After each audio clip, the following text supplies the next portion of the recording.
And it is Saturday, July 20th, 2024, which must mean it's the DMZ America Podcast with me, editorial cartoonist Ted Rall, coming to you from the left. And I'm editorial cartoonist Scott Stantis, coming to you from the right. And happy anniversary to all my fellow space geeks. Today's the anniversary of the first human beings walking on the moon. Where were you, Ted? I'm assuming you were a kid in Ohio. I was just shy of 6 years old in Ohio. I was living in Kettering, Ohio, not far from the stomping grounds of possible future Vice President J.D. Vance, who grew up. Well, that's Appalachia, right? From me. Yeah, that's Appalachia. Like I'm from Brittany. His grandparents are from Appalachia, from Eastern Kentucky, and I know he went there to visit, as I went to Brittany to visit. But he grew up in Middletown, Ohio, which is not in any way, shape, or form Appalachia. Ohio does have a swath of Appalachia in the southeastern part of the state, in coal country, but Middletown's the southwestern part of the state. It's a pretty decent sized state, and that's the Rust Belt.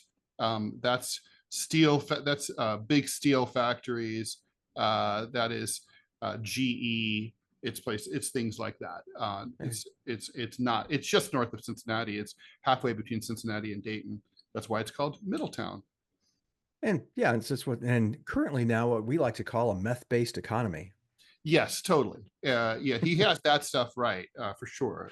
Well, except if I could just jump in real quick, and we'll do the politics, but because I do want to ask where you were for the moon landing, but real quick, Vance's acceptance speech at the Republican convention mentioned how his mother was a victim of immigration and those nasty brown people bringing the drugs over the border. Ted, she was a nurse who stole drugs, had nothing to do with immigration at all. I mean, it's that kind of stuff to villainize people is, you are right about that. Totally. Yeah. So we're at the moon landing. So you were just shy of 6 years old. Do you remember? It's funny. It's very funny because I really do have memories of stuff that happened even before, like the year before, like the assassinations and the rioting and all that. And the Tet offensive. I don't remember LBJ stepping down, but I was 5. But I do have a memory going back to like 4, but I don't remember the moon landing. I don't remember where I was. It's very strange because my father did take me to a few of the Apollo launches after 11. Are you serious? Yeah, I got to stand in mission control. In the back of the room, and I was a kid. Don't touch anything. Those 4 guys who I burned up on the launch pad that one time. My bad. Well, it was I thought it was 3. It was 4 actually. It was one just burned to a crisp. Wow. This is breaking news here on DMZ America Podcast. The conspiracies just keep coming. But so where were you? I mean, so I'm assuming you like most of us. I was on the West Coast, so it was still daytime. I was in San Diego, East Coast, and I was 10. And so it was still daytime there, but in Ohio, it would have in the Eastern time zone, it would have been nighttime. And when they land, because I think they went out at 7 p.m. on Houston time, which would have been 8 p.m. your time. Okay, so I would have probably been put to sleep. I think they would have let you stay up to watch that, wouldn't they? Well, it was my mom. I grew up with a single mom, much like J.D. Vance, except his single mom like basically ditched him. So yeah, no, my dad wasn't around. It was my parents were divorced. I lived with my mom. So I think that would have been something you would have watched, though. I mean, your mom would have had you watch. It's just the historic nature. She certainly had me watch lots of other stuff, and I spent the entire summer of this was later. I was 11. The summer of 1974, watching the Watergate hearings. All day long because Did you really? I really did. So did I. And I was like, and it was kind of like preempting baseball, and I was a huge baseball fan, Cincinnati Reds fan at the time, but it would be back and forth between like the playoffs and like all that stuff.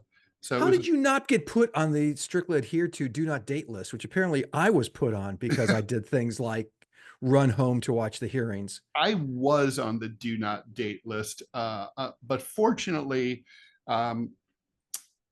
I worked on the school paper, and there was this cute girl on the school newspaper staff who, for some reason, decided to take pity upon me and date me.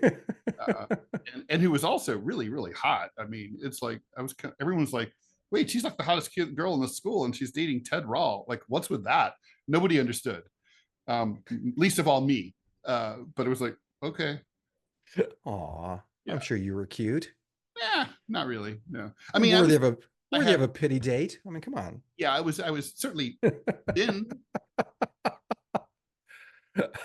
Yeah, I know. It's so funny. You look back on pictures of yourself way back in the day, and you think, and back then you thought, oh, I'm so fat. I thought I was fat. And I look at these pictures, I go, this guy had 4% body fat. I mean, this is a skinny, slender, healthy. Yeah. You could see no, I mean, it was a problem. I mean, Really? Child Protective Services thought I was being malnourished, and based on they used to weigh us in gym class, and I was coming in underweight. So how much did you? May I ask how much? Yeah, I remember. I don't remember. Were you as tall as you are now? No. So in 7th grade, I remember I was in the 95-pound weight class in wrestling. But I was short. I only got tall the summer between 9th and 10th grade. And it was suddenly literally, when they talk about growing pains, like your bones hurt and stuff. Yeah. I grew, I think, about 8 inches in 4 months. And it was like, suddenly I went from being one of the shortest kids in the class to one of the tallest kids in the class. And it was just like, oh, yeah, man, I could literally hear it. Awkward, and painful. Yeah. I remember going through 3 or 4 pairs of shoes in that summer, and I didn't get to wear them out. The old Converse All-Stars, I didn't wear them out. Normally, I always wore them out so that the bottom was. Oh yeah. But these never got a chance. It was like, a single mom must have loved paying for that. Oh, she was psyched. Yeah, well, she was making that sweet first year public school salary where the money is the dollars are just raining in. Oh yeah, $500 a year she was making. Woohoo! Wow, geez. Yeah, your mom was very, very cool. I liked your mom a lot. So let's get.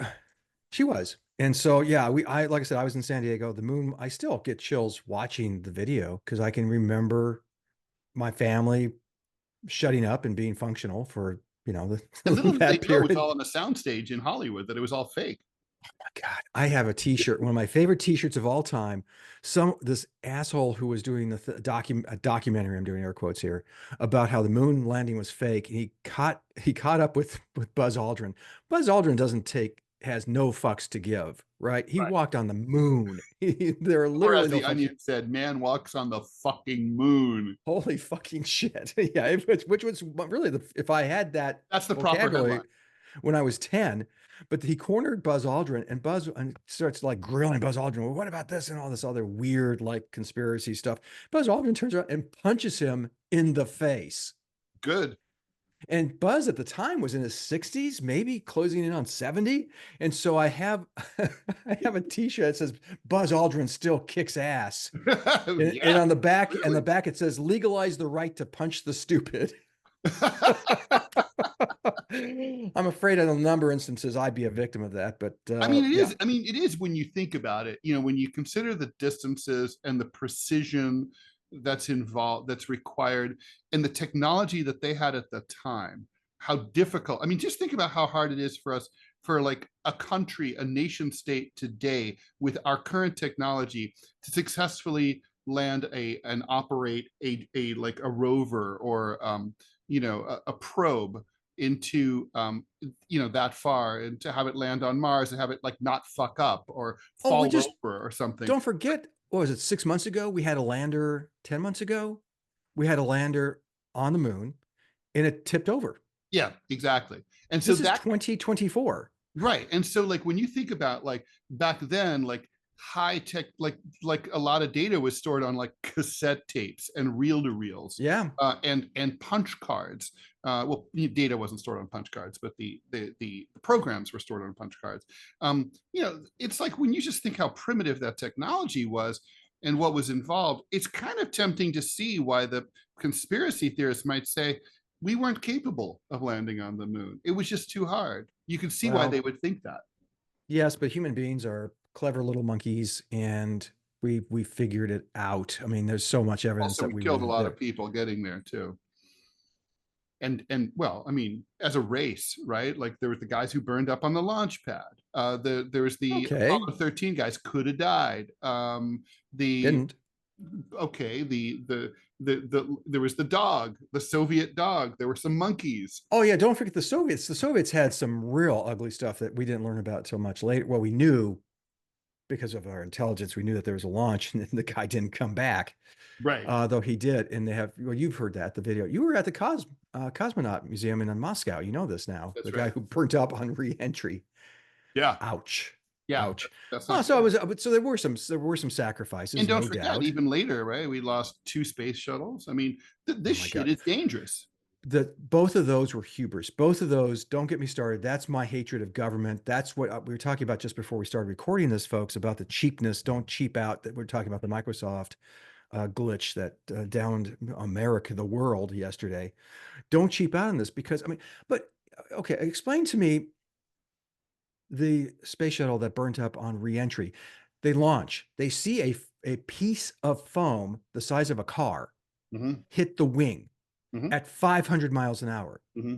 Okay, this wasn't like it didn't drop and just, it was 500 miles an hour and hit the wing. Hmm. Um, and NASA got so complacent and got rid of so many of the risk management people that they went, well, is this a danger? Nah. Should we go to the space station? Because the ISS was operational then. Should we go to the space station? At the very least, have them take Do a should we, spacewalk and take a look. yeah, Check no, it out. nah, what's the worst that can happen? And if you Right. listen to the video and watch the control as it was happening, it's, they're going, the astronauts, it went like that. So luckily they did not suffer, but there was about 15 seconds prior to the shuttle breaking up where they're going, our heat indicators on the left wing are, off the chart. What's going on? NASA, control, can you tell us? And they go, Mm. we're looking at that right now. and then, Well, and then, I'm sure they did burn up. I mean, I'm sure like it wasn't like a blink of an eye, right? It wasn't like oh decapitated. yeah, no, it was, the thing broke up into a bazillion pieces. You're 2.5 miles above Yeah. above the surface of the Yeah. earth. There's no oxygen. Yeah. It wasn't like It's near the temperature is basically barely above absolute zero. it's bad. So yeah, you would die like within seconds. And so I guess there would have been anyway. Happier thoughts are the moon landers that Buzz Aldrin and Neil Armstrong, who came, and of course Michael Collins up in the command module, and all three of them came back a-okay. Well, except Michael Collins had grown a mustache, which looked really stupid, but And eventually Neil Armstrong suffered a finger, right? Like he while did. He working was on oh his my God. fence. Think of no off his tractor. He had a farm. He was Yeah, in teaching at a Ohio. small college in Ohio, Hmm. and he was jumping off his tractor, and his wedding ring finger got Like caught in on the razor mirror wire. as he was jumping. And I didn't know that little amount of weight and torque could do this, but he's jumping off, ring gets caught, and his hand and the finger just goes, you know, and And that's off the it risk. goes. That's the danger of monogamy. Well, he learned it because if you remember, weirdly, he got divorced a year later. See? After like 38 years of marriage. I'm sorry, at that point, I don't understand divorce at all, Ted. But at that point, it makes no sense to me. Yeah, why not just coast into the grave? Like just ease on in. Obviously, you've reached some level of equanimity. Obviously, you've reached some level of peace with each other, or a truce at least. I don't Or understand. maybe it was just a fucking 40. More likely, it was probably good for a long time until it wasn't. And then life is, with mortality looming, it was like, well, do I want to spend the last 2 years I have left with this person who I am not that into anymore? Yeah, I suppose.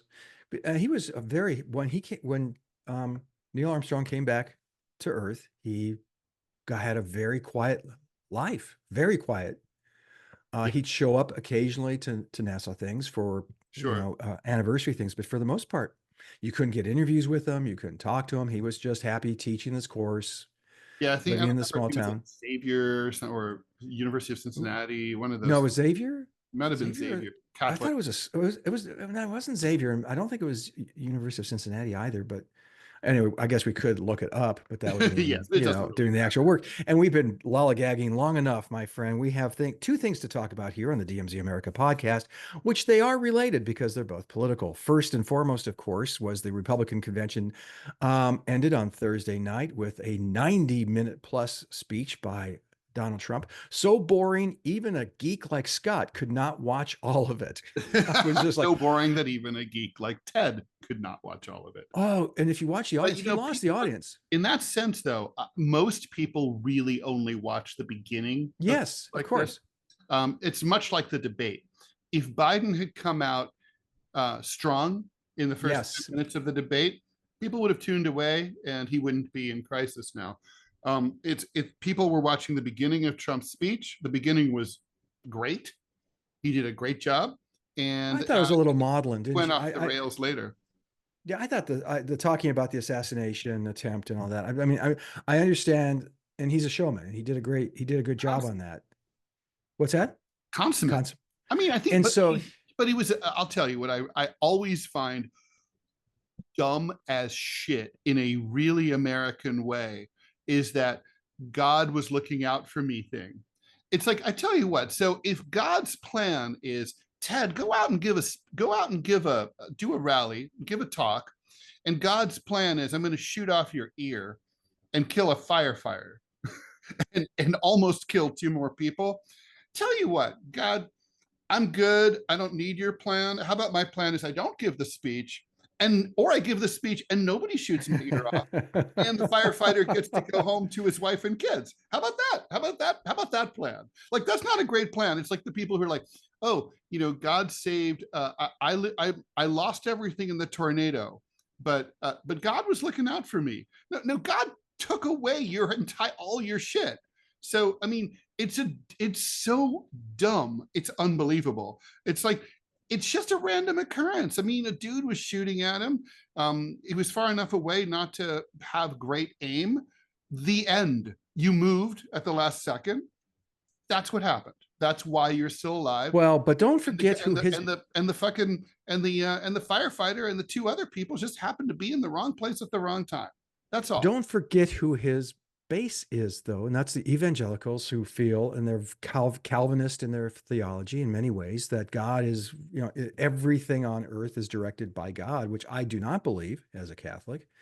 That we are imbued with free will, for instance, and this, yeah, I agree, but wearing the people in the audience wearing the bandage, I mean, on their ears to show, you know, That's all. It's kind of awesome, but you've been to political conventions, and there's the crazy hats with made out of the big donkey or the big. I thought they were wearing years, and even as a child, although I did not know the meaning of the word, I assumed they were wearing those hats ironically, like, oh, look, this is goofy. It's so funny. No, Ted and I have both. Ted has actually been a delegate. I've never been a delegate because I've worked in journalism for all those years, but covering these things, these people are true believers in batshit crazy. True. Covering the Republican convention 1996 in San Diego, which nominated Bob Dole. Bob Dole delegates were bananas. They were all in with Bob Dole. And it's just like, this is a Bob Dole delegate. You realize it's Bob Dole. I mean, how enthusiastic can you be? Right. It was, it really is astounding to go to these things. For those of you who listen to this podcast and don't attend these things, and you look at, for instance, the MAGA rallies, and you go, how can people be that crazy? Go to a political camp, a major political party convention. So I think, and this is where Ted and I, before we came out, I was talking to a friend of mine who's a progressive early, and she was telling me how the GOP convention was awful and terrible. And I said, no, it wasn't. The optics were excellent, and they did everything they meant to do. I have to admit, can I go on an old man rant for just a second, Ted? Because I think you feel the same way. I broke my heart, and I know the Democrats are going to have like a Zoom version of the roll call. And the Republicans had the roll call during the day, out of prime time. Right. And I really like the roll call. I I love like, it when I like the roll call. Alabama, the great state of Alabama, home to racism, and the Ku Klux Klan proudly says 13 votes for our next president, Ted Rall.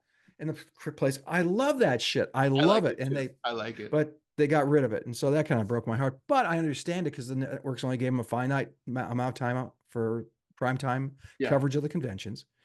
And so they did other things. And I mean, the first night was on Unity. I mean, who thought they could pull that off? And if you watched it, if you didn't come at it with a real, I mean, I hate both parties now. It's with a passion of a white hot sun. So I can't, so we can be objective because our disdain extends to everybody. Totally. And watching it just as someone who loves politics going, this was a successful night. They had a lot of brown and black faces speaking. It was really a good night. And Trump showed up in the hall and the place goes crazy. He shows up with Vance. He looked all somber and happy to He be. did not look. That's why I want to go into and do what we do best. And that's the analytics on the Vance and the Trump speech. And then we'll go on to talk about where the Democrats are. The Vance speech I thought was awful. Just because it was so disingenuous and showed this guy will say and do anything. And I do mean anything. And I know that about him. You know, I remember, and I want to be clear here for all of our liberal listeners and viewers here. This JD Vance is the fault of liberal media.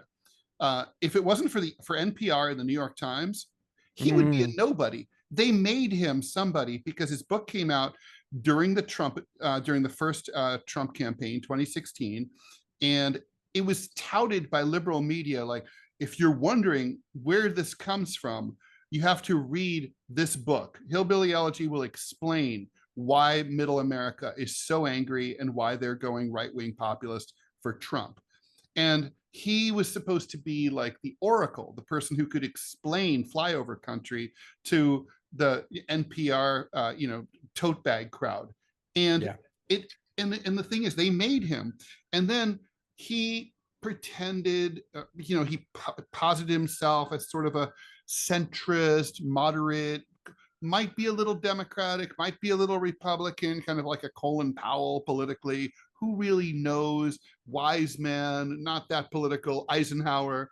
And then as soon as he saw the writing on the wall, he's like, I'm moving back to Ohio. I'm getting into politics. He presents himself as like, oh, I've always been from Ohio, blah, blah, blah, blah, blah. Bullshit. This would be like me moving back to Ohio. I left Ohio when I was 18 years old. I've been back many, many, many times, but it's like I haven't lived there since I was 18. And it's like, that's what he did. And then and it's sort of semi-carpetbagging to run for political office a year and a half after you move back. But that's what he did. He won the Senate seat in a 7-way Republican primary. And he was obviously a smooth operator. He's very smart. But he didn't pivot. He ran full right into MAGA world. And that he's this guy, like I always say this about people like this. If Ted Rall's communist revolution comes tomorrow, he'll be wearing a Vladimir Lenin shirt, and he'll be he'll be singing the Internationale. He'll have a hammer and sickle badge on his jacket, and he'll always be talking about how he always loved socialism, and he will fight for the dictatorship of the proletariat. I mean, that's who this guy is. He will absolutely say and do anything that will get him ahead. And if the fall election goes as I suspect, and Ted and I both suspect it will, and Donald Trump is returned to the White House, God save us all, Donald Trump looked awful. He looks like he's put on a lot of weight. I think he hadn't gotten shot a couple of days. No, I understand that, but I'm saying that you can't gain weight in 2 days. I guess that sweet hospital food. He just looked, and he's been looking. And I said this about Biden years ago. I said, watch him. His cognitive skills are slipping. There's something physically wrong with Donald Trump. He gets elected, and I think he'll be dead within 18 months of being reelected. Now you have Vance, President Vance, and you have a guy who believes in nothing. Right. Literally believes in nothing. Right. And he's going to be expected to lead the country, and a guy who doesn't believe in anything, it'll be a catastrophe. Yeah, I mean, look Because at, if for example, on Ukraine, he's like, "Oh, I don't care what happens to Ukraine," and then he does a he gets a call from Zelensky. Zelensky comes away and basically like, "Oh, we're good. He's going to totally take care of us, just like usual. We won't lose anything if he becomes the man." right. I mean, I thought, wow, that's a radical transformation in a very short time. Yeah, this guy can turn on a dime. It's stunning, and it's dangerous for leadership. I mean, you have to believe and have a core set, Or a pretend to set of have core. a set of beliefs. Yeah.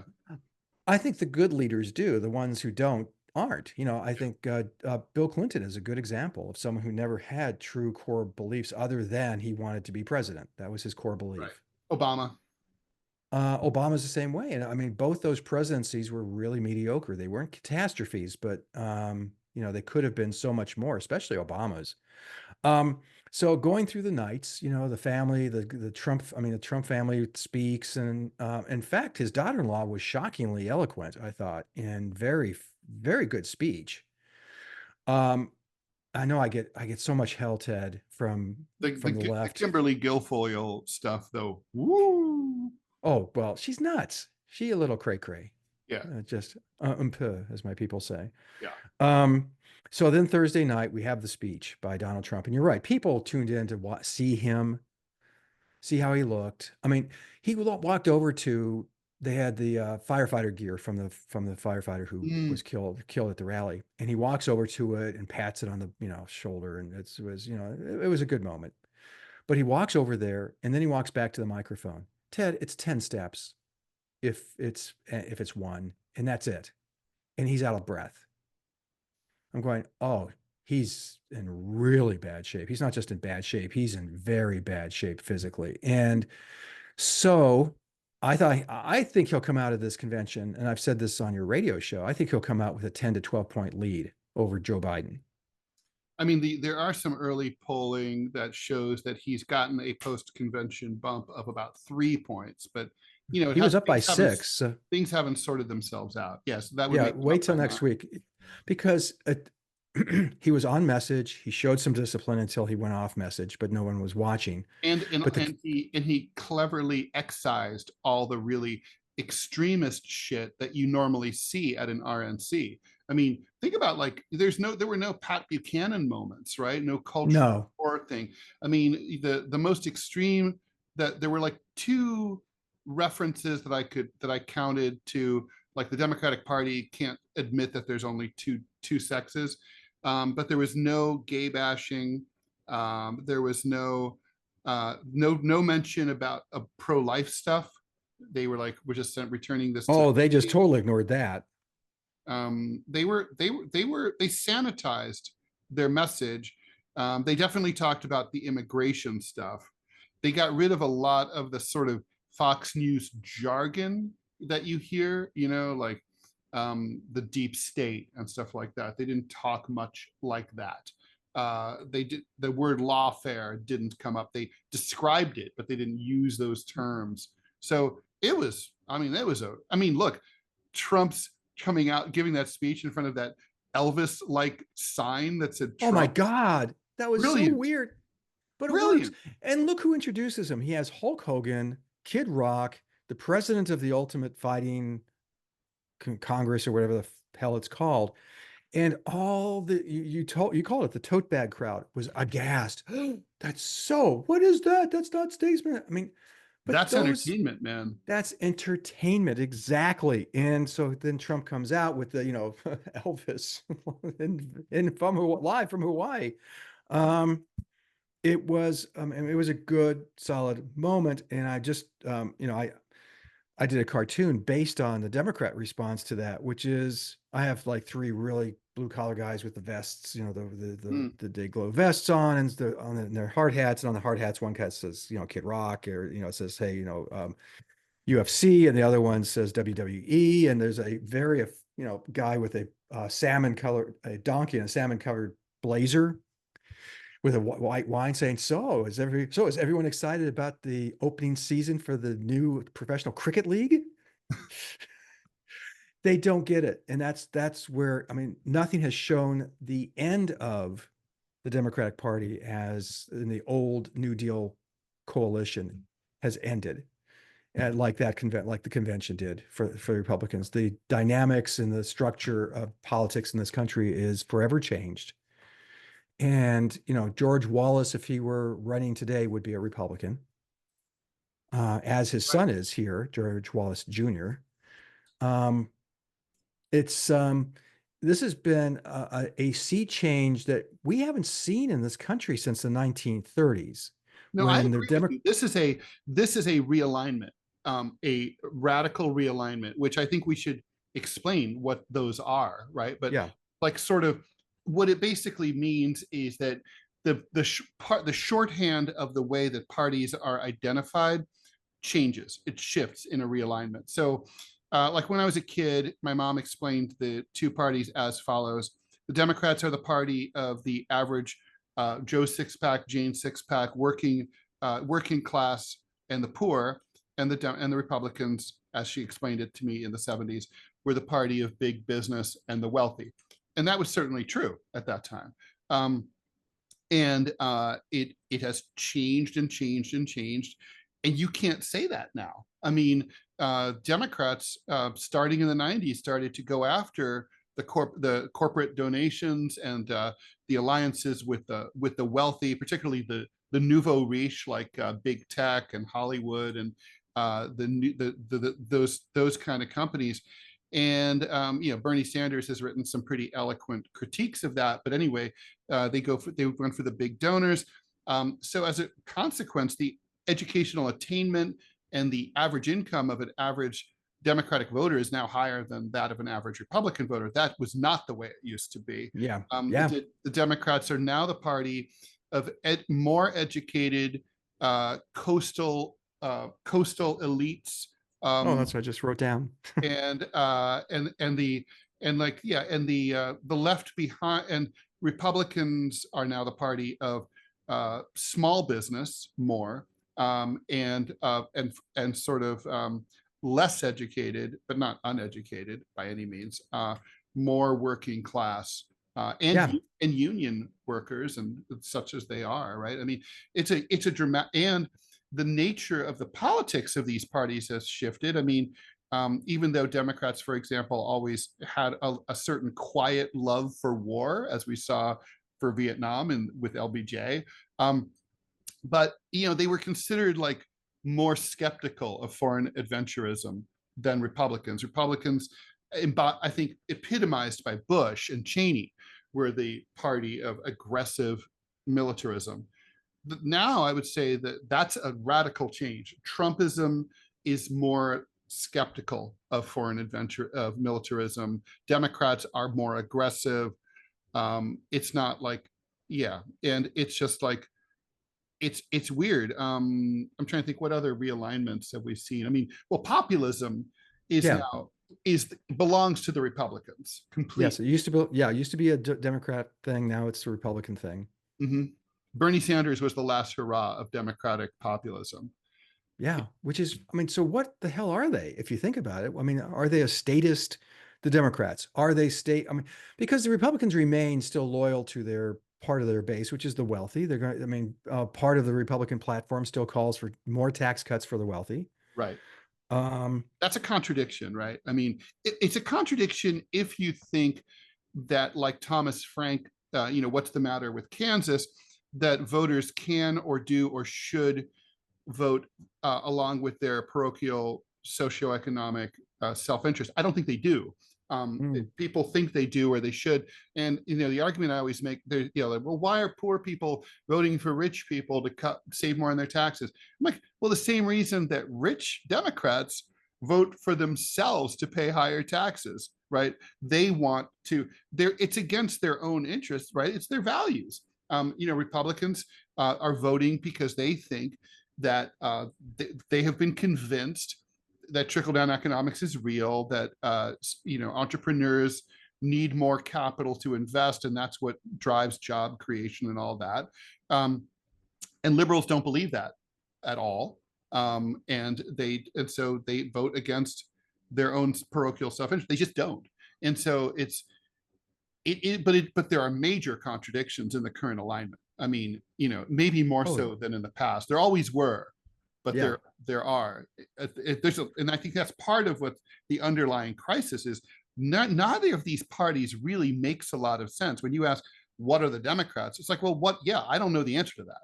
And I also kind of don't really know what the Republicans are. Democrats are probably right in that it's a cult of Trumpian personality right now. Yes. Problem that Trump is trying to resolve by now. He's rolling up his sleeves and trying to recruit people like Vance to become, MAGA 2.0.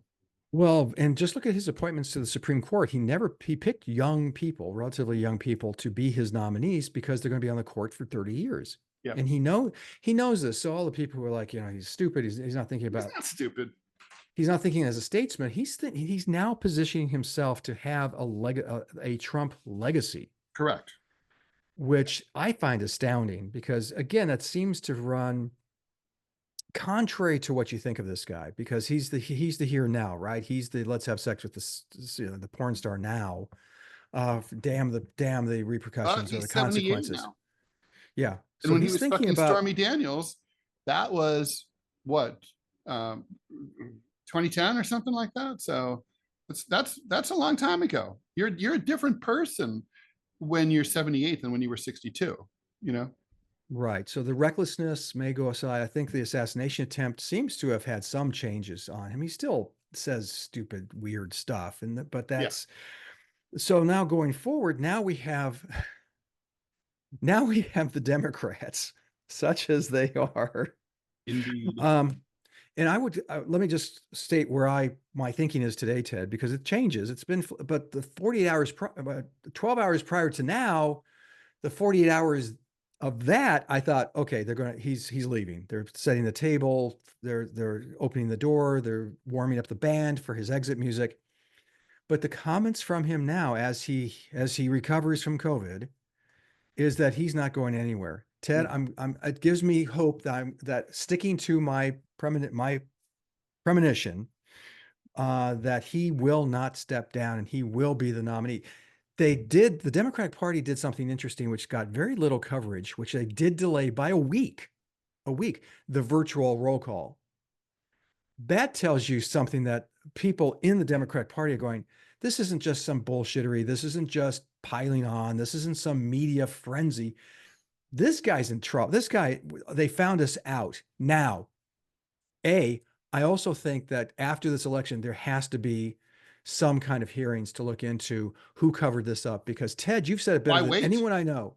James Comer of the House Oversight Committee has already announced that he plans to investigate this, and he's right. And they should get to it right away. Bring Jill Biden in, bring Hunter in. Bring them all in, bring in the inner circle and say, when did you know? What did you know? When did you know? Including Vice President Harris, because when did she know? Yeah. And if she was, because she's been walled off from the president now for, it sounds like, for months and months and months and months and months, because they've cloistered him more and more, because I can see and I can hear. As a land-based mammal, I have these senses. And I saw him, and I would mention this to Ted, who agreed with me, was one of the only people who agreed with me. Anytime I was on talk radio, anytime I was being interviewed by anybody, I would mention this, and I would be yelled at. How dare you? Well, they would all say, like, what are you, a gerontologist? Are you a doctor? How do you know? And like, so, I obviously you and I both have been giving a lot of thought to this. Look, I'm just going to go back and say 99%. If you didn't think he was senile 4 years ago, you're a fucking idiot, because it was plain as day for anyone to see. And if you judged that by like, oh, look, he could read a speech, then you're a fucking idiot. And we told you were a fucking idiot, and you were a fucking idiot, and you were wrong. And maybe you should never vote or express any opinion or choose food or anything. Like, you should just kill yourself now. But the point is that, like, in terms of, find an ice flow, but there aren't any left. So yeah, that's right. Like, and like, the thing is, the only people, and I'm going to say, like, the 0.0001, you people are off the hook if you've never seen a senile person before, you've never met one, you didn't have any old relatives, you're ageist young person, millennial, Gen Z person, and you did not know any old people. Okay, you guys are off the hook. You didn't know. You're like, he's just old.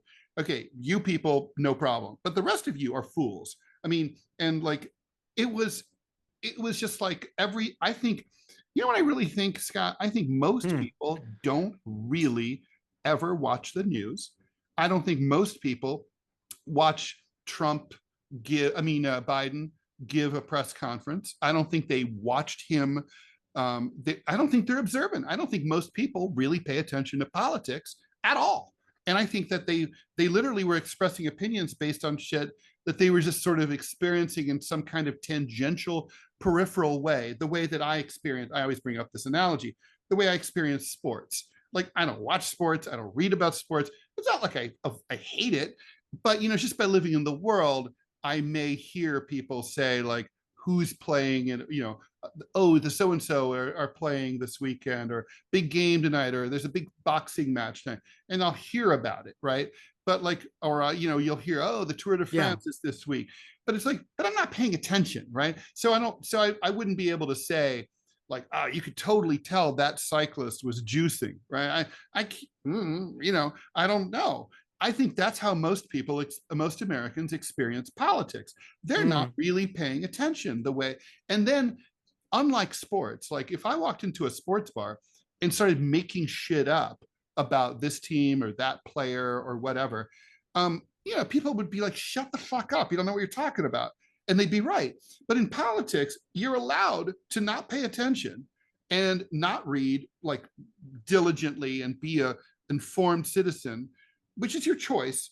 But then you're still allowed to vote. I don't know why. And you're still allowed to like express opinions. And it's like everyone's entitled to their opinion. No, you're not. If you don't watch this shit, you're not entitled to any opinion. You're not like, I remember you brought up Bob Dole earlier in the pod. He criticized some movie. He'd never seen the movie. Fuck you, Bob Dole. Like, don't talk about movies you haven't seen. That should be the name of this pod. We may change the name of this podcast to that. Fuck you, Bob Dole. and even though we do feel sorry for him and the moment and the long pain that he had lying in the mud in the Po Valley, injured, possibly mortally, and his service to the country. But I mean, really, truly, it pisses me off. Obviously, you can tell. I mean, because it's like, and I think there should be some sort of reckoning at some point for ordinary people who claim, even now, like, most people I've met who say, it's just one debate performance. Did you watch it? Oh, no. Oh, if only there was a device that you could turn to that would allow you to watch things like that. I mean, come on, like, you didn't watch it. Shut the fuck up. Let those of us who are adults who did watch it, let us talk. You stand and listen. You sit in the corner and listen and take notes. But here's the thing. I mean, this is important and really does come to the heart of what you and I do for a living. And that's to be trained observers, we look for, especially because we're also artists, we look for things that most people probably don't watch. I mean, you're right. People don't watch the news critically, but I would watch. Or at all. Well, they watch the evening news. Which is weird. It's still the main source of news for Americans. Yeah. That's bizarre to me. But the first year of the Biden administration, he walked out and did the Mr. Burns walk, the elbows and the limp wrists, and walk like this. Finally, after a few months, someone said, "Sir, that's a really bad look." But then you'd notice that he had to have someone walk him out, someone walk him back, someone help him sit down and stand up. 2 years ago, there was that moment when he called out for the dead lady who had, he knew he was supposed to know that she had died. He called the family. No, he mentioned that she died earlier, like he attended 2 paragraphs before. Yeah. He knew she was dead and he called out for her. I'm sorry. That's not stuttering. Okay. I love that. Yeah. The stuttering excuse. He was showing significant cognitive issues during the campaign. 2020, he was able to hide most of them because of the COVID and because of the shutdowns. But if you watched, everything was scripted, every single fucking thing. well, it turns out it was when he'd go into if he went to a group setting in the White House, they had teleprompters set up Private for him. homes, when he had meetings Yeah. with fundraisers with 20 or 30 wealthy donors who, basically the deal is you pay $500,000, you get to shoot the shit with the president of the United States. And it's all like off the record and no one's recording anything. He'd walk in, read off a teleprompter for like 6 minutes and then shuffle off and leave. And the donors were pissed. They're like, that's not what I paid for. Yeah. And you and I read about these instances. We watched the few times when he was in public. We watched the very few times when he was off script. And we're going, that guy's senile, because we both have dealt with parental units who have gone through that. It's hard. It's difficult. But we recognize the signs. We don't know what kind it is, right? We just know there are many forms of senility. Yes. Many forms of dementia. There's any number of diseases that present as dementia. Alzheimer's is merely one of a numerous different kinds, although the most common form of dementia. I don't think he probably has Alzheimer's. I don't either. But the point is that something's up and he's not being straight with us, and they haven't been straight with us at all. So anyway, you were saying finally they're aware. The political class is now aware of what's going on. And by the way, just a side note, Ted and I are really pissed off about this because we've been saying this, fuck this shit for 3.5 fucking years. Yeah. And we took so much shit. And they shivved Bernie Sanders and Elizabeth Warren and the rest of them to put him in. Yes. So there's a conspiracy. That's why I'm saying, and I'm not one to say we need hearings on this. This is one of those we need hearings because frankly, and then we're going to look forward, but I just want to mention this. If we're looking at what we're pretty sure we're all looking at now, and that is the, inner circle taking over and running the country. That is a coup d'etat. Those people are traitors. Yeah. And they need to be treated as traitors. And that includes, I'm looking at you, Jill Biden. Agreed. To keep someone and to protect someone. She's the 21st century answer to Edith Wilson, who was the wife of President Wilson when he had his strokes and was incapacitated. She ran the country. No one voted for her. You could argue, Reagan, his last 2 years, he was off.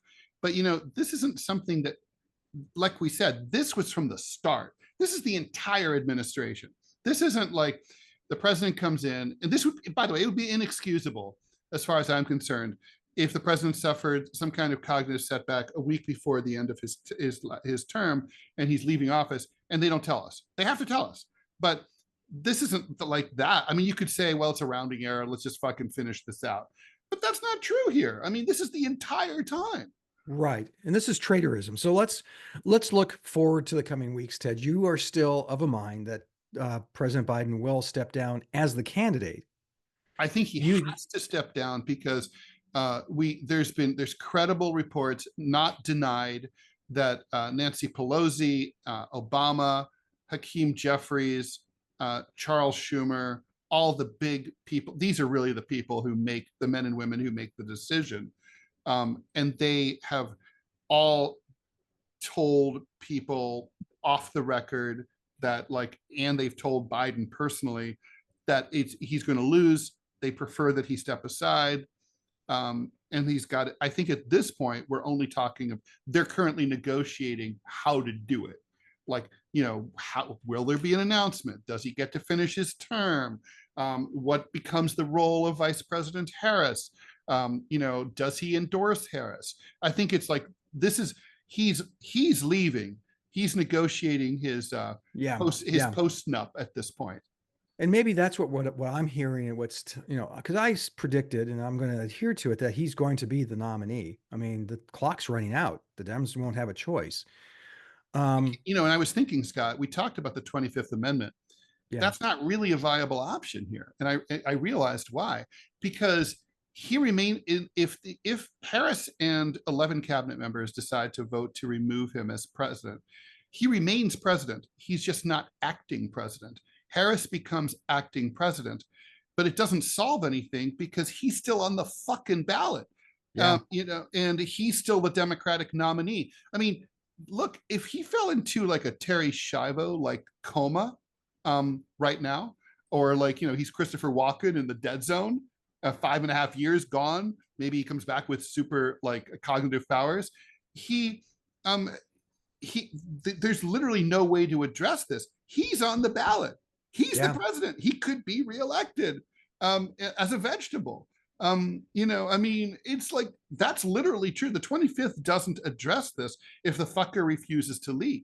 It just removes him, but it doesn't put a new name on the ballot, which is what you need. The only solution would be to impeach him and convict him in the Senate. And for that, you have to get the House. You have to get House Republicans to help the Democrats get rid of the Democrats' weakest possible candidate against Trump. And why would the Republicans want to do that? So, yeah, and it's just not enough time anyway. There really isn't, unless you do the impeachment shuffle. Remember they did a El Rapido one for the second time for Trump after January. Well, it reminds me. I mean, if he's the nominee, it reminds me of do you remember the Senate race, the gubernatorial race down in Louisiana when it was against David Duke, and Edwards, who'd been had been convicted of crimes, bribery and such, and it says vote for the felon, it's important. Where the pepper source says vote for the vegetable, it's important. But okay, so I'm going to go with my prediction, and I still think it holds true. I don't think it sounded to me, the utterances from this White House, which may be a negotiating tool. I talked to a friend of mine who's a venture capitalist out in California. He said the guy's negotiating. That's how you negotiate. That's how these guys get golden parachutes. They say, Ted, Rall Co. needs to go in a different direction. You need to go. And you go, no, I'm not leaving. We're willing to offer you $100. And you go, I'm not leaving. We're willing to offer you $500,000. I'm not going anywhere. We're willing to offer you $50 million in the beach house. Bye. Let's talk. That's maybe what's going on here. But let's go with your scenario right now and say that, they get to him, and it's going to have to be this week. It has to be. If it doesn't happen by Friday, it's over, because they're going to have the virtual roll call next. They can't postpone it anymore. That's it. Then it's him. That's it. Unless of course it is a party. The party can change the rules. I mean, the party can just they can do whatever they want. They can say, whoever brings the most donuts to the convention is the nominee. But practically, that's not going to happen. Right. We've talked about it's going to be Harris, because the part of the woke party that of racial identity party is not going to fire the woman of color. They're just not going to do it. It would open up a civil war within the party to open it up, because it's like they're all talking. The corporatists in the party are talking. We would have former presidents Bill Clinton and Barack Obama officiate this sort of reality TV type contest. They would choose who gets to be. Like, they would choose, and they're both from the corporate wing of the party. That's like not going to go for the progressives. A lot of the Looney Tune right I see on X are saying it's going to be Hillary again. Mark our words. No, they're terrified, and the progressives are terrified of her too. But no, it's not. So it's going to be Harris, and now I thought a Harris Whitmer ticket would be fascinating. Nah, you can't have two women. Why not? I mean, look, you have two white guys. We've had two men over and over and over. I'm not saying it's right. I'm just saying it won't play. That'll be huge. She's a white guy. You say that, but I'm not. If asked, I will not run. The Harris Rall ticket. Now, Clovis says Clovis has been negotiating. Is he? I thought he was angling for a cabinet position. No, he wants to be vice president, but then if I were Kamala, I wouldn't choose him, because she probably wouldn't be long for this world. Rahm Emanuel was there's Clovis causes accident. A friend of Rahm Emanuel's was talking to him, and Rahm Emanuel was angling for a cabinet position. He says, because it's the easiest job in the world. Yeah, you can work as hard. Show up for 6 months. Yeah, it's as easy or as hard as you want it to be. There are no rules. Which I found stunning. Okay, so going forward, Harris picks some really mamby-pamby, boring white guy. Yeah, he's gonna. Here's the danger. Hillary did that in 20. For Jay Shapiro, someone like that, or the guy from Kentucky, Bashir. someone like she needs a Tim Kaine type choice, like But really that was a terrible boring, choice. not in the way, doesn't like overshadow her. She can't go for a star like Gavin Newsom. There's no way. Well, Newsom doesn't bring, I mean, what does Newsom bring? You're going to win California anyway. And he ran his state into the ground. He's a shitty, terrible He candidate. brings hair power. Yes, he brings the power of hair products. and yeah, at this age, I respect hair power. He really does. I mean, I think he views himself as the next president of the United States. I'm going, you're going to run, are you going to run on your record? Because if that's the case, don't book the moving vans. Well, and they're both from California, so there is that possible. Well, she's from DC now. I would imagine she's a resident of DC. Yeah, I would imagine. That's why Trump didn't pick Rubio, is because Trump would have had to move. Now, what's the law, the constitutional law that if they're both from the same state, the electors from that state can't vote for them? It's some kind of weird, convoluted weirdness that. Yeah. Although it's not really been tested legally. And there's the question of the money too, right? Like right now, Democrats are assuming that if Harris is the replacement, that she'll be able to tap into all that sweet Biden-Harris money. But Republicans are signaling that they might challenge that in court because we don't really know that to be true. Yeah, that's money's fungible. I mean, yeah, they could take it. What they could do, and if I was a Republican, I'd do it. I take it to court. Tie them up. Yeah, tie it up because it's a lot. It's 100 million or something, right? It's a ton of money. Just to fuck with them. Does Harris, I haven't seen her extemporaneous lately. I've seen her on script and she's doing better. I've seen some interviews. But she just has that Hillary vibe, man. I mean, she does. No, she's extremely grating. She's annoying. She has this sense like she thinks everyone's stupid. Her delivery style is like, you're dumb, so I'm going to speak slowly and use short words for you. And she has a kind of like bad school marm, or like when people talk to kids and they don't maybe have kids, and they talk to their kids like they're stupid, like to children like they're dumb. That's how she talks to. Yeah, I think I mean, that's something you can fix. Yeah, this is a media training issue. And frankly, the American people don't know her that well. So you really have a golden opportunity to. She can do a total reboot. I mean, look at Vance changes, in the span of 12 hours can change his position. She can do that too and change the way she. True. But and by the way, her positioning, she's already been successfully pivoting toward the progressive wing of the party. Like, for example, she's been the point person to call Netanyahu and say, like, cut the shit in the administration. So, well, then, so if Biden were to resign from office and make her president, which really would give her by far huge advantage. And that's the right move, because look, if he steps aside because he can't campaign, Republicans and people like me and maybe you are going to say, if you can't campaign, how can you govern? Exactly, because campaigning, and that's a good question, right? Because campaigning, you don't have to make decisions. You walk to the podium, you read the speech, you wave like a dancing monkey, and you leave. Up to that, like, how can? Yeah, I don't get it. So he should resign, really. But I know he doesn't want to be mentioned in the same breath as Richard Nixon. Like, only 2 American presidents have ever resigned. Yeah. He doesn't want to be that person, and I don't blame him. Frankly, I think that ship has sailed. I think if he had bailed a month ago, that would have been no problem. 2 years ago. I'm sorry. He's dragging his feet. Yeah, I mean, I'm a bitter old guy. 2 years ago, he should have said, I saved the country from the scourge of Donald Trump. Immediately after the midterms, he should have said that. Yeah. And everyone expected him to. And then he should have said, and Vice President Harris already has been doing a lot behind the scenes, but she's going to have a far more public face. She's going to be side by side with me on everything. That's what he should have said.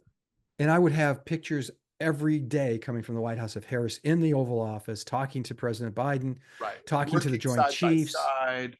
Yeah, cheek to cheek. That's how they should have been, elbow to elbow. And so, but now that I think you're right. I think about resigning the office, you're absolutely right. So he's going to step down as a candidate. If he does that, it's Harris. But then she's the candidate. and for sure. And a boring white guy as a running mate. Yeah, that's what I think. Okay, that's interesting. I still think it's a risk. But Whitmer gets, and so if you're, but she needs, if she, look, she's, the odds are really against her, but for a variety of reasons. She's not a great candidate. She's also, coming in basically with no time, right? She can certainly gin up. There will be a lot of interest in her. The media will give her lots of attention. yes. They will, Yeah. they'll be in the tank for her too, because all the Democratic media will want this to work. And they'll be Yes. like, we're making history. She's a woman of color, blah, blah, blah. That stuff's exciting. But I think the only way she gets across the finish line is with a set of awesome policy prescriptions. It's the only way. She's got to address some of the shit that the Republicans are talking about, like high prices and the border. Yes. Yes. She's got to like take that wind out of their sails. And she's got to go everywhere, but she's also got to have some smart stuff that would appeal to everybody, like, a healthcare, an improvement on Obamacare, a credible, and stuff like I've been proposing for years, a federal jobs retraining program.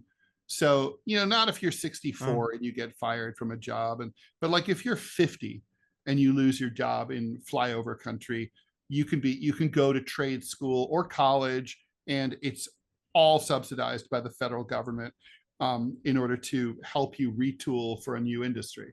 And I think expanding technical colleges, for instance, don't that's a good idea. No, that's a very good idea. Oh, there's the enrollment at technical colleges in the United States over the last 4 years has gone up 300%, because I can go to college, get way into debt, and get a job that pays $70,000 a year, or I can weld and make $200,000 a year, right. And not have those debts. Yeah, and not have the debts, and it's you still have the lifestyle which I want to live. She could do that, I think. I would embrace, and I would go full if I was. I'd go isolationist too.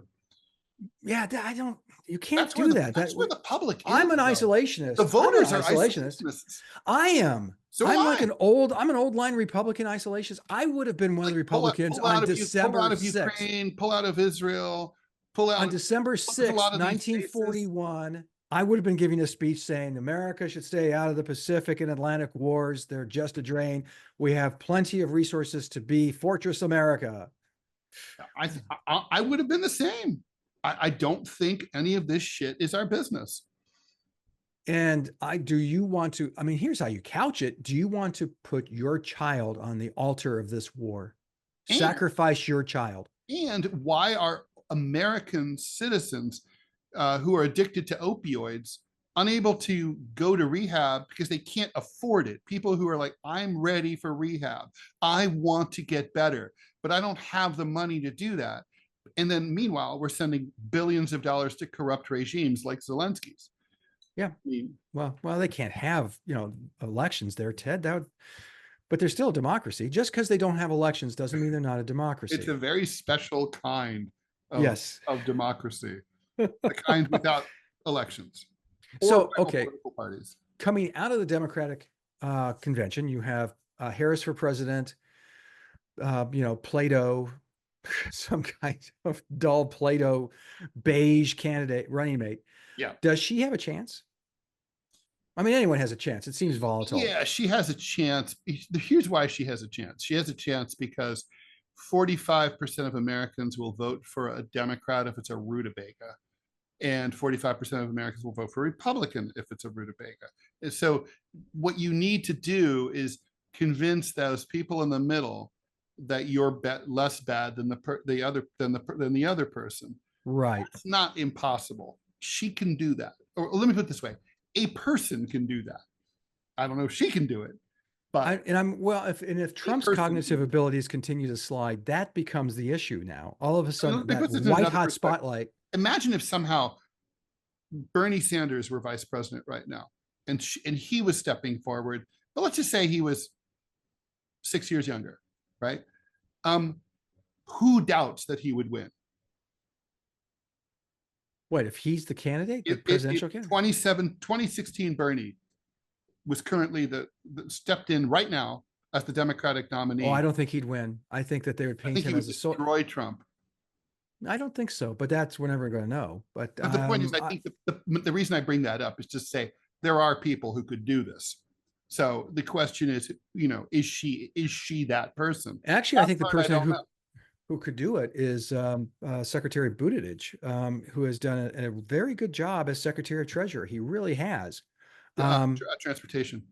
Transportation, sorry. But do you think the gay thing would be a problem? It's huge. We're not going to elect a male president who has a husband. We're not ready for that yet. I think they will, but not him, because he's short and kind of like stereotypically gay looking. You know what I mean? Like if it's a guy if it's a Rock Hudson guy who is gay, but doesn't look and sound gay. Well, Chase Oliver, who's the presidential nominee for the Libertarian Party, is gay, openly gay, and young, but looks, dresses amazingly. And just looks fantastic. Looks amazing. Yeah, but he doesn't look. You're right. You may be right, but I just think too, Buttigieg is just. The country's not ready yet. We'll get there. I think we're close, but we're not there. I think we're very close. Yeah. I think we can have a gay or maybe even a lesbian president soon, but that person will have to, like, they can't be like, if it's a lesbian, she can't be butch. Like we could have President Jodie Foster. No problem. And what does John Hinckley do then? That's a conundrum right there. Then he has to shoot her to impress Reagan. I just think it's weird that they released him. I mean, maybe he's medicated and he's, they fix whatever was wrong, but that just scares the shit out of me. I know. Sirhan is out on the streets. I mean, I do not like those two facts. Yeah. No, I don't sleep better, but your friend, Joe Biden finally after the assassination attempt on Trump, finally extended Secret Service protection for RFK Jr. Yes. That was mighty white of him, as they used to say. God. So what a dick move. Asshole. What an asshole. Yeah. With those initials, that name. Yes. I think RFK, but by the way, did you see someone else was recording RFK Jr. talking to Trump? Yes. Is Trump 8 years old? Can you drop out of the race and endorse me? That would be great. If you could do that, I'd like that very much. Donald would love that. Actually, it's pretty smart though, because even the fact that it got out, to me, it shows like, man, Trump's a smooth operator. He works all the angles. Look at him. Well, he went to the Libertarian Party convention, got booed off the stage, but he's smart. I like it. I like the fact that Trump's willing to do that shit. To me, he gets respect from me for that. It shows a level of courage and it shows some chutzpah. I mean, you got to respect that. You really do. No, here's the thing. What happens with Harris if they don't hold her back? And the temptation, I mean, I'm thinking of Gore in 2000, who just was so reined in that he couldn't be the Al Gore that I knew as a member of the editorial board at the Commercial Appeal in Memphis. We saw Senator Gore come in, who was, very, very in touch with the facts, but also very charming, funny, lucid, versus that tight ass thing that, became Al Gore. You would hope that, I think Harris could become that, pardon me, that same thing. I mean, look, honestly, there's this lesson has been taught over and over in politics, authenticity or the simulacrum thereof is it's going to work. I mean, people think that Trump is authentic. They like that. Relaxed, chill, jokey, funny, random. They have to unleash Kamala is really. Yeah, and we don't know. Maybe I don't know if it'll work. What do you think? I don't know what she's like. I really don't know what she's like behind closed doors. Talking to friends in California in political circles. This is allegorical. So it's not, it's just talking to people. There's nothing to quantify this. None of them liked her. Okay. No one, I've not talked to anyone in California political circles who said, yeah, behind closed doors, she's great. That's what everyone says about Hillary Clinton. They say behind closed doors, she's great. Yeah, well, open the doors, they were a friend of mine who did an event for Hillary said the same thing. Said she, when you see her face, she was in the green room with her, and just like one-on-one, she was really nice, asking questions. How are you? Where are you from? What do you do here? I'm not sure Harris, my fear, because I don't want Trump to be elected, but my fear is Harris is truly what you see.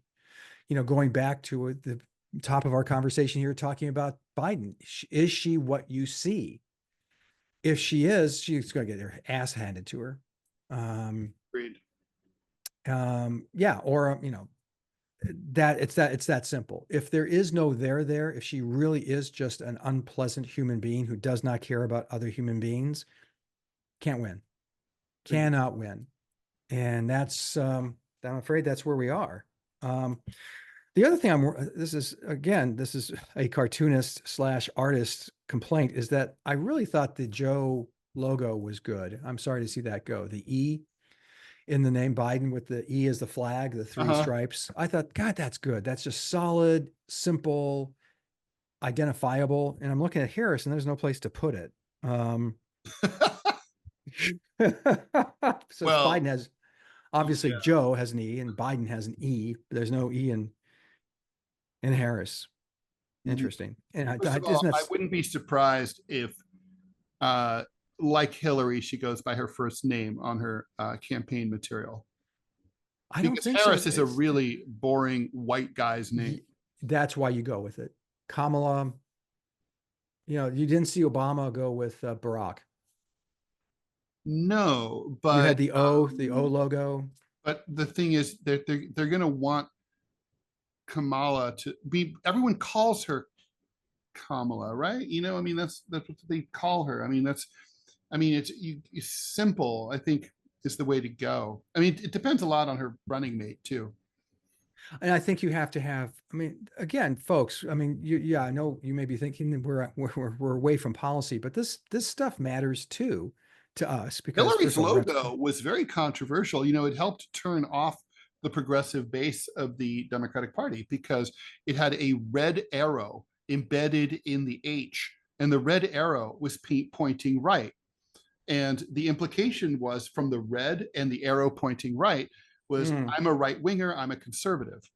And I think that was a fair conclusion to draw based on her politics, and also based on the way that she snubbed the Bernie Sanders wing of the party, and the way she snubbed him personally.